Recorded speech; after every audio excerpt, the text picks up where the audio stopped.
நண்பர்களே வணக்கம். இன்னைக்கு ஒரு வெறித்தனமான ரொமான்டிக் காமெடி படத்தோட கதையை தான் பார்க்க போறோம். இங்க பாருங்க, இந்த படத்தோட ஹீரோயின் ஒரு கன்னித்தன்மையா வாழற ஒரு பொண்ணு, ரொம்ப அடக்க ஒதுக்கமா இருக்கிற ஒரு பொண்ணு. இவளுக்கு மேட்டர், இது மாதிரி கசமுசா, காதல், பாய் ஃப்ரெண்டு, அது மாதிரி விஷயங்கள் எல்லாம் அவளுக்கு சுத்தமா இன்ட்ரெஸ்டே இல்லை. இவளுக்கு தெரிஞ்சதெல்லாம் படிப்பு மட்டும்தான். அப்படி ரொம்ப படிக்கிற ஒரு பொண்ணு திடீர்னு ஒரு நாள் மேட்டர்னா என்ன, அது எப்படி இருக்கும், அதை நம்ம செய்யணும், அதுல என்னென்ன வெரைட்டி இருக்கு, அப்படியெல்லாம் இந்த கில்மா விஷயங்கள்ல ரொம்ப ஆழமா, ரொம்ப டீப்பா யோசிக்க ஆரம்பிச்சு அது மாதிரி விஷயங்களை லிஸ்ட் போட்டு ஒன்னொன்னா விதவிதமா வெரைட்டியா செஞ்சுட்டு வந்தா எப்படி இருக்கும்னு கொஞ்சம் யோசிச்சு பாருங்க. அப்படி எல்லையை மீறி எடுத்த ஒரு படத்தோட கதையை தான் இந்த வீடியோல பார்க்க போறோம். அப்படி நம்ம ஹீரோயினும் ஒரு பெரிய லிஸ்ட் ஒண்ணு போட்டுக்கிட்டு அதுல உள்ள விஷயங்களை ஒன்னா செஞ்சுட்டே வரா. அதுல அவளுக்கு என்னென்ன பிரச்சனைகள் வந்தது, அந்த லிஸ்ட்ல உள்ள எல்லா விஷயங்களையும் அவ செஞ்சாளா இல்லையா அப்படின்ற ரொம்ப காமெடியான, த்ரில்லிங்கான, இன்ட்ரெஸ்டிங்கான ஒரு கதையை சொன்ன படம் தான் 2013 ரிலீஸ் ஆன த டு டூ லிஸ்ட். நண்பர்களே, இந்த படத்தோட கதைக்குள்ள போயிடலாம் வாங்க. படத்தோட ஸ்டார்டிங்ல நம்ம ஹீரோயினை காமிக்கிறாங்க. இவங்க பேரு பிராண்டி. ஒரு பொண்ணுக்கு பிராண்டின்னு பேர் வச்சிருக்காங்க பாருங்க. இதே நம்ம ஊரா இருந்தா அந்த பொண்ணை எப்படி கலாய்ச்சிருப்பாங்க. அப்படி இந்த பிராண்டி பயங்கரமா படிக்கிற ஒரு பொண்ணு. இவ வாழ்க்கையிலேயே இவளுக்கு தெரிஞ்ச ஒரே விஷயம் படிப்பு மட்டும்தான். பயங்கரமா படிச்சு அவ ஸ்கூல்லயே டாப்பரா வரா. இவ எந்நேரமும் படிப்பை பத்தி மட்டும் சிந்திச்சுட்டு இருக்கிறதால இவளுக்கு இது மாதிரி காதல், கசமுசா, மேட்ரு, ஊர் சுத்துறது, அது மாதிரி எந்த விஷயத்திலயும் இன்ட்ரெஸ்டும் இல்ல, எந்த பாய் ஃப்ரெண்டும் இல்ல. அதனால அப்படியே கன்னித்தன்மையா விர்ஜினாவே இருந்துட்டு வரா. அது இவளுக்கு ஒரு பெரிய பிரச்சனையா மாறுது. அது என்ன, இவளோட கிளாஸ்ல படிக்கிற பொண்ணுங்க எல்லாரும் கன்னித்தன்மையை ரொம்ப சீக்கிரமா இழந்ததால நம்ம ஹீரோயினை பயங்கரமா கிண்டல் பண்றாங்க. நீ இன்னும் விர்ஜினா தான் இருக்க, மேட்டர்னா என்னதுன்னு உனக்கு தெரியாது, உன் வாழ்க்கையை நீ வேஸ்ட் பண்ணிட்டு வர அப்படின்னு இவளை ரொம்ப கிண்டல் பண்ணுவதும் ஒதுக்கி வைப்பதும் இது மாதிரி உள்ள விஷயங்கள் எல்லாம் ஹீரோயினை அவங்க செஞ்சுட்டே வருவாங்க கிளாஸ்ல. இவளுக்கும் அது ஒரு பெரிய அவமானமா இருக்கு. அப்படி என்னதான் இந்த மேட்ரு, எப்படி இருக்கும், பயங்கரமா இருக்குமா, வலிக்குமா, சந்தோஷமா இருக்குமா அப்படின்னு இவளுக்குள்ள பயங்கர சந்தேகம். படிக்கிற பசங்க எப்படி இருப்பாங்கன்னு கொஞ்சம் யோசிச்சு பாருங்க. ஏதாவது ஒரு புது விஷயம் கிடைச்சிச்சுன்னா அதுல பயங்கர சந்தேகங்கள், பயங்கர டீப்பா யோசிக்க ஆரம்பிப்பாங்க. அப்போ ஒரு நல்லா படிக்கிற பொண்ணு, பயங்கர மூளை உள்ள ஒரு பொண்ணு மேட்டரை பத்தி ரொம்ப டீப்பா ஆழமா யோசிக்க ஆரம்பிச்சிட்டானா அவ எந்த அளவுக்கு இந்த மேட்டர்ல உள்ள போவா அப்படின்னு நீங்க கொஞ்சம் கற்பனை பண்ணி பாருங்க. ஏன்னா நீங்க கற்பனை பண்ணதுக்கும் அப்பாற்பட்ட விஷயங்களை தான் இந்த பொண்ணு இந்த படத்துல செய்ய போறா.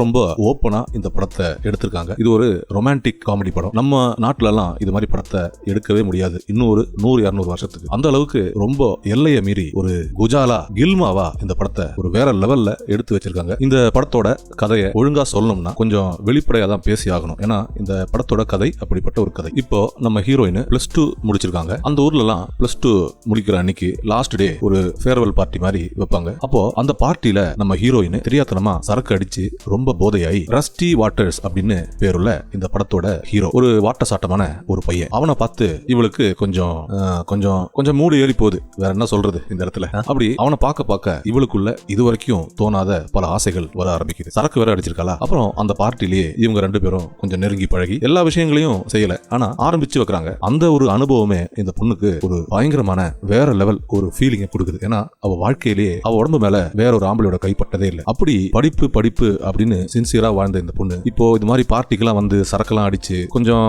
கில்மா வேலைகளை மெதுவா அப்படி செய்ய ஆரம்பிக்கிறான்னா இது அவளுக்கு ஒரு வேற லெவல்ல ஒரு எக்ஸ்பீரியன்ஸ். அதனால அவன் கை அவன் மேல பட்டதும் அவளால மூச்சியே விட முடியல, பேச முடியல, அப்படி ஒரு நிலைமைக்கு போறா. அப்புறம் சரக்கு ஓவரா அடிச்சதாலயா இல்ல இது மாதிரி ஒரு புது அனுபவம் கிடைச்சதாலயான்னு தெரியல, பாத்ரூமுக்கு போய் பயங்கரமா வாந்தி எடுக்கிறா. அதுக்கப்புறம் அவளோட 2 பெஸ்ட் ஃப்ரெண்ட்ஸை காமிக்கிறாங்க. கேர்ள்ஸ் தான் அவங்களும். அவங்க கிட்ட நடந்த இந்த கில்மா மேட்டர் அனுபவத்தை, அதாவது ஃபுல்லா செய்யல, அந்த ஆரம்பிச்சு வச்ச அந்த விஷயத்தை பத்தி அவ சொல்றா. அவங்களுக்கும் இவ சொன்னதை நம்பவே முடியல. ஏன்னா இந்த பொண்ணு அது மாதிரிப்பட்ட பொண்ணு இல்ல அப்படின்னு இந்த 2 ஃப்ரெண்ட்ஸுகளுக்கும் தெரியும். அவங்களும் இதெல்லாம் கேட்டதும் பரவாயில்லையே, கொஞ்சமா ஆரம்பிச்சுட்ட, இனிமே உன்னால நிறுத்த முடியாது, ஏன்னா இந்த விஷயங்கள் அப்படிப்பட்ட ஒரு மஜாவான விஷயங்கள், வெல்கம் டு த கிளப் அப்படின்னு சொல்லி இனிமேதான் உன் வாழ்க்கை வேற லெவல்ல இருக்க போகுது அப்படின்னு இவளை பயங்கரமா உசுப்பேத்துறாங்க. நீ இப்போ அனுபவிச்சதெல்லாம் வெறும் ட்ரெய்லர் மட்டும்தான், முழு படத்தை பார்த்தனா என்ன சொல்லுவ நீ, அப்படி இருக்கும் இப்படி இருக்கும் அப்படிலாம் சொல்லி இவளை ரொம்ப மூடேத்தி சூடேத்தி ஒரு வழி ஆக்கிடுறாளுங்க. நீ இப்போ +2 முடிச்சிருக்க, காலேஜுக்கு போறதுக்கு முன்னாடி எல்லாத்தையும் அனுபவிச்சிடணும், இல்லனா நீ காலேஜுக்கும் இது மாதிரி கன்னித்தன்மையோட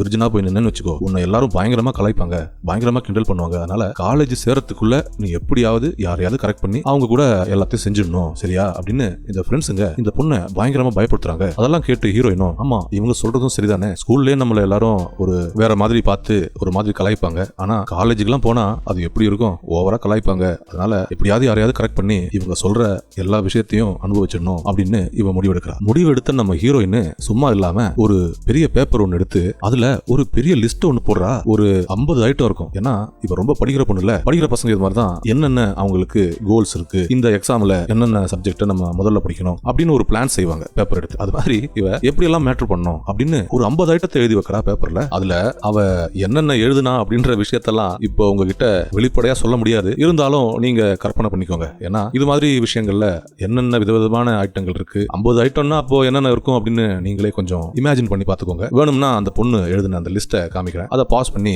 என்னென்ன இருக்கு அப்படின்னு வேணா படிச்சு புரிஞ்சுக்கோங்க. பிறகு உங்களுக்கு தேவைப்படலாம். அப்படி நம்ம ஹீரோயின் ஒரு ரொம்ப பெரிய லிஸ்ட் ஒன்னு தயாரிக்கிறா. ஒரு ராத்திரி ஃபுல்லா டைம் ஸ்பெண்ட் பண்ணி இன்டர்நெட்ல பெரிய பெரிய புக்ல அது மாதிரி உள்ள பல இடங்கள்ல இருந்து ரெஃபரன்ஸ் எடுத்துக்கிட்டு என்னென்ன செய்யணும், இந்த சம்மர் ஹாலிடேஸ்ல எப்படி எல்லாம் நம்ம வந்து இந்த மேட்டரை ஃபுல்லா அனுபவிக்கணும் அப்படின்னு ஒரு லிஸ்ட் தயாரிக்கிறோம். அந்த லிஸ்ட்ல லாஸ்ட் ஐட்டம் நம்ம ரஸ்டி வாட்டர்ஸ் அப்படின்ற அந்த ஹீரோ. அதாவது நம்ம ஹீரோ மேல இருக்கிற ஆசை தான் இவளுக்கு இருக்கிறதுல டாப்பான ஆசை. அப்படி பல விஷயங்களை பல பேர் கூட செஞ்சுட்டு அந்த லாஸ்ட் விஷயத்தை மட்டும், அதாவது ஃபுல்லான அந்த சம்பவம் ஃபுல்லான மேட்டரை ஹீரோ கிட்ட தான் செய்யணும். ஹீரோ பேரு ரஸ்டி வாட்டர்ஸ், அவங்க கிட்ட செய்யணும் அப்படின்னு எழுதி வைக்கிறான் அந்த லிஸ்ட்ல. நம்ம ஹீரோ ரஸ்டி வாட்டர்ஸ் ஒரு ஸ்விம்மிங் பூல்ல லைஃப் கார்டா பார்ட் டைம்ல வேலை செஞ்சுட்டு இருக்கான். இவளும் இப்ப ஸ்கூல் லீவ் விட்டுருக்காங்களே, அவன் பக்கத்துல இருப்போம், அப்போ நைஸா அவனை கரெக்ட் பண்ணிடலாம் அப்படின்னு பிளான் பண்ணிக்கிட்டு ஹீரோயினும் அந்த ஸ்விம்மிங் பூல்லே போயிட்டு அவளும் பார்ட் டைம்ல ஒரு லைஃப் கார்டு வேலையை எடுத்துக்கிறான். அவன் கூடவே அவன் பக்கத்துல இருக்கிறதுக்கு, அங்க இருந்துகிட்டு அவனை கரெக்ட் பண்றதுக்கு ரொம்ப முயற்சி பண்றா. ஒரு மாதிரி கவர்ச்சியான ட்ரெஸ் எல்லாம் போட்டுக்கிட்டு அவனை எப்படியாவது சீக்கிரம் கரெக்ட் பண்ணிடலாம் அப்படின்னு அவளால முடிஞ்ச அளவுக்கு முயற்சி செஞ்சு பாக்குறா. ஆனா அவ எதிர்பார்த்த மாதிரி எதுவும் நடக்கல. அதுக்கப்புறம் அவ லிஸ்ட்ல போட்டு வச்ச ஒரு ஐட்டமா தினமும் யாராவது புது ஒரு பையனை கரெக்ட் பண்ணி அவங்க கிட்ட ஓப்பனாவே எடுத்து சொல்லி அவனை ஒரு இடத்துக்கு கூட்டிட்டு போய் சில சமயம் சினிமா தியேட்டர், சில சமயம் பார்க்கு, அது மாதிரி யாருமே வராத பிரைவேட்டான இடங்களுக்கு சென்று அங்க இவ லிஸ்ட்ல அன்னைக்கு என்ன செய்யணும் அப்படின்னு பிளான் பண்ணிட்டு வந்திருக்காளோ அந்த விஷயத்தை செஞ்சுட்டு அதை அப்படியே டிக் பண்ணி வச்சிருவா. முடிஞ்சிருச்சு அப்படின்னு ஒரு நாளும் ஒரு புது பையனை கரெக்ட் பண்ண வேண்டியது. கரெக்ட் பண்றதுனால அவங்க கிட்ட போய் ஓப்பனா பேச வேண்டியது. இது மாதிரிலாம் வந்து பசங்க கிட்ட சொன்னா அவனுங்க சும்மா இருப்பானுங்களா? அவனுங்களும் காஞ்சி போய் கிடக்குறானுங்க. சரி, இப்படி ஒரு சந்தர்ப்பம் கிடைச்சா சும்மா இருப்பாங்களா? கூப்பிட்டு போய் இவ என்ன செய்யணும் அப்படின்னு சொல்றாலோ அதெல்லாம் அவனுங்களும் செஞ்சு கொடுக்குறானுங்க. இப்படி நம்ம ஹீரோயின் பல பசங்களை கரெக்ட் பண்ணி அவங்க கூட இது மாதிரி உல்லாசமா இந்த கில்மா வேலைகளை செஞ்சுட்டே வரும்போது அதுல கேமரூன் அப்படின்ற ஒரு பையன் கூட இவளுக்கு ஒரு கனெக்ஷன் உருவாகுது. அவன் என்ன பண்றான்னா நம்ம ஹீரோயின் சொன்ன மாதிரி அந்த விஷயங்கள் எல்லாம் செஞ்சுட்டு இவன் மேல ஒரு காதல் உருவாகுது. அதாவது இந்த கேமரூன் பையனுக்கு ஹீரோயின் மேல ஒரு காதல் ஒண்ணு உருவாகுது. ரொம்ப சீரியஸா ஹீரோயினை லவ் பண்ண ஆரம்பிக்கிறான். ஆனா இவன் மனசுல என்ன இருக்கு அப்படின்னு ஹீரோயினுக்கு எதுவும் தெரியல. இந்த கேமரூன் பையன் ஒரு தடவை ஹீரோயினை சந்திக்கலாம் அப்படின்னு சொல்லி ஹீரோயினோட வீட்டுக்கு வந்ததும் இவளோட அந்த லிஸ்ட்டை அவன் எடுத்து பாத்துறான். ஹீரோயின் வீட்டுல இல்ல, ஆனா இவன் உள்ள வந்து உட்காந்துக்கிட்டு அவர் ரூம்ல ஏறினதும் அந்த லிஸ்ட்டை இவன் எடுத்து பார்த்துட்டு அவனுக்கு அப்படியே தூக்கி வாரி போடுது. பயங்கரமா ஷாக் ஆகி போறான். என்னடா இந்த பொண்ணு இவ்வளவு மோசமா எழுதி வச்சிருக்கா? இவன் என்ன ஒரு சைக்கோவா? என் வாழ்க்கையில நான் இது மாதிரி எல்லாம் விஷயங்கள் இருக்கு அப்படின்னு யோசிச்சு கூட பார்த்தது இல்ல. அதெல்லாம் இவ எழுதி வச்சிருக்கா, ஒன்னொன்னா டிக் பண்ணிட்டே வரா. அப்போ நம்மள பயங்கரமா யூஸ் பண்ணிக்கிறா இவ அப்படின்னு அந்த உண்மையை இந்த பையன் தெரிஞ்சுக்கிறான். அப்புறம் படத்தோட ஸ்டார்டிங்ல நம்ம ஹீரோயினோட 2 பெஸ்ட் ஃப்ரெண்ட்ஸை பார்த்தோம்ல, பொண்ணுங்க, அவங்களுக்குள்ள இப்ப பிரச்சனை ஆகுது. அதாவது அந்த ஃப்ரெண்ட்ஸுக்கும் ஹீரோயினுக்கும் பிரச்சனை என்னன்னா, இவ பசங்களை கரெக்ட் பண்ணி அந்த பொண்ணுங்களோட பாய் ஃப்ரெண்ட்ஸையும் கரெக்ட் பண்ணி அவனுங்க கூடயும் கில்மா விஷயங்கள் எல்லாம் செஞ்சது இந்த ஃப்ரெண்ட்ஸுகளுக்கு தெரிஞ்சு போய், உனக்கு சுத்தமா வெக்கமான சுடு சொன்ன இல்லையா? உன்னோட ஃப்ரெண்ட்ஸோட பாய் ஃப்ரெண்டே கரெக்ட் பண்ணி நீ அவன் கூட இது மாதிரி விஷயம் எல்லாம் செய்யற, அந்த அளவுக்கு உனக்கு ஆசையை கட்டுப்படுத்த முடியலையா அப்படின்னு ரொம்ப அசிங்கமா ஹீரோயினை அவங்க திட்டி கேவலப்படுத்தி இவங்களுக்குள்ள சண்டையாயி இவங்க அப்படியே பிரிஞ்சிடுறாங்க. ஆனா ஹீரோயின் அதெல்லாம் எதுவுமே கண்டுக்கல. ஏன்னா லிஸ்ட்ல பாதிக்கு மேல விஷயங்களை இவ செஞ்சுட்டா. இப்படி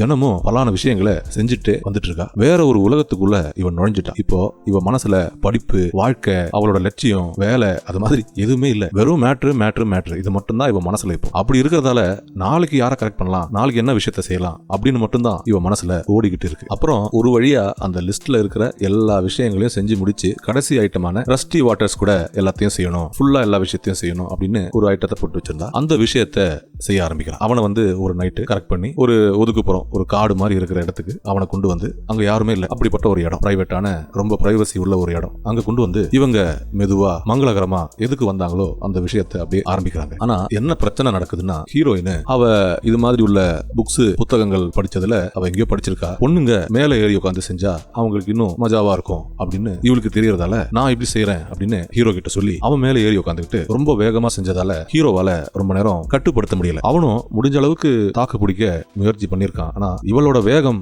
அதிகரிச்சுக்கிட்டே போக போக அவனால ஒரு 2 நிமிஷம் கூட தாக்கு பிடிக்க முடியல. டக்குன்னு எல்லாத்தையும் வெடிச்சு செதறி அவுட் பண்ணிடுறான். அப்படி பண்ணது ஹீரோயினுக்கு சுத்தமா பிடிக்கல. நான் இப்பதான் ஆரம்பிச்சேன், ஆனா நீ அதுக்கு முன்னாடியே முடிச்சிட்டியே, அப்போ இதுக்கு தான் நான் இவ்வளவு நாளா வெயிட் பண்ணனா, நீ ஒரு சுத்த வேஸ்ட், உனக்கு சுத்தமா செல்ஃப் கண்ட்ரோலே இல்ல அப்படி எல்லாம் பேசி அவனை கொஞ்சம் அசிங்கப்படுத்தி அங்கிருந்து இவ கிளம்பிடுறா. அதுக்கப்புறமா இவ காலேஜுக்கு போய் சேர்ந்துடுறா. அங்க பார்த்தா ஏற்கனவே நம்ம பார்த்த அந்த கேமரூன் அப்படின்னு சொல்ற அந்த பையன், அதாவது இவ மேல உண்மையான காதலை வளர்த்துக்கிட்ட அந்த பையன், அவனும் அங்க வந்து சேர்ந்துக்கிறான். அப்புறம் இவங்க 2 பேரும் பேசி திரும்பவும் இவங்களுக்குள்ள அந்த காதல் மலர ஆரம்பிச்சு இவன் அப்படியே ஹீரோயினை தூக்கிக்கிட்டு அவன் ரூமுக்கு கொண்டு போய் இவங்க அப்படியே மெதுவா எல்லா விஷயங்களையும் செய்ய ஆரம்பிக்கிறாங்க. அப்படி அவங்க ரொம்ப வெறித்தனமா செஞ்சுட்டு இருக்க ஹீரோயினோட அப்பா அந்த ரூமை திறந்து உள்ள வந்துடுறாரு. இது மாதிரி ஒரு சிச்சுவேஷன்ல யாராவது தெரியாதனமா உள்ள வந்தா கூட டக்குன்னு கண்ணை மூடிக்கிட்டு வெளியே தான் போவாங்க. ஆனா இந்த ஆளு அங்க நின்னுகிட்டு பொண்ணுக்கு அட்வைஸ் கொடுத்துட்டு இருக்காரு. அப்படிப்பட்ட ஒரு மானங்கட்ட குடும்பம். அப்படி அவர் என்ன அட்வைஸ் கொடுத்தாருன்னு கேக்குறீங்களா? வேற என்ன அட்வைஸ் கொடுத்திருப்பாரு? எப்படி எல்லாம் செய்யணும், எப்படி எல்லாம் செய்யக்கூடாது அப்படின்ற விஷயத்த கொஞ்சம் கூட வெக்கம் மானம் சூடு சொன்ன இல்லாம அந்த ஆளு அங்கேயே நின்னுகிட்டு இதெல்லாம் பார்த்துக்கிட்டு அவரும் அட்வைஸ் கொடுத்துட்டு இருக்காரு. அதை எல்லாத்தையும் நம்ம ஹீரோயினும் கேட்டுட்டே இருக்கா. அதுக்கப்புறம் இவளோட அந்த லிஸ்ட்டை அவ அப்படியே கிழிச்சு தூக்கி போட்டுறா. ஏன்னா அந்த லிஸ்ட்ல இப்போ எல்லாத்தையும் செஞ்சுட்டா. இப்போ இது மாதிரி விஷயங்கள்ல என்னெல்லாம் இன்பங்கள் இருக்கு, என்னெல்லாம் துன்பங்கள் இருக்கு அப்படின்னு எல்லாத்தையும் தெரிஞ்சுக்கிட்டா. இனிமே இதுல இவளுக்கு அந்த அளவுக்கு இன்ட்ரெஸ்ட் இல்ல. அதனால இப்போ அவளோட அந்த ஃப்ரெண்ட்ஸ் கிட்ட ஆல்ரெடி பிரிஞ்சு போன அந்த 2 ஃப்ரெண்ட்ஸ் கிட்ட போய் அவங்க கூட நல்லா பேசி அவங்களும் ஹீரோயினை மன்னிச்சு திரும்பவும் இந்த 3 பேரும் ஃப்ரெண்ட்ஸ் ஆகுறாங்க. அப்படியே அவங்க 3 பேரும் கட்டி பிடிச்சிக்கிட்டு சிரிச்சுக்கிட்டு நின்னுட்டு இருக்க லாங் ஷாட்ல இந்த படத்தை அப்படியே முடிச்சுக்கிறாங்க. என்ன நண்பா, இந்த படத்தோட கதை எப்படி இருந்தது? இந்த வீடியோ உங்களுக்கு பிடிச்சிருந்தா தயவு செய்து லைக் பண்ணுங்க, என்னோட சேனலை சப்ஸ்கிரைப் பண்ணுங்க. அப்பதான் அடுத்தடுத்து நான் போடுற இது மாதிரி தரமான இங்கிலீஷ் படத்தோட கதைகளை உங்களுக்கு கிடைக்கும். இந்த படத்தை நீங்க பார்க்க ஆசைப்பட்டீங்கன்னா இது நெட்ஃபிளிக்ஸ்ல இருக்கு. இந்த படத்தோட பேரு த டு டூ லிஸ்ட். நண்பர்களே, வேறொரு வீடியோவில் விரைவில் சந்திப்போம். நன்றி, வணக்கம்.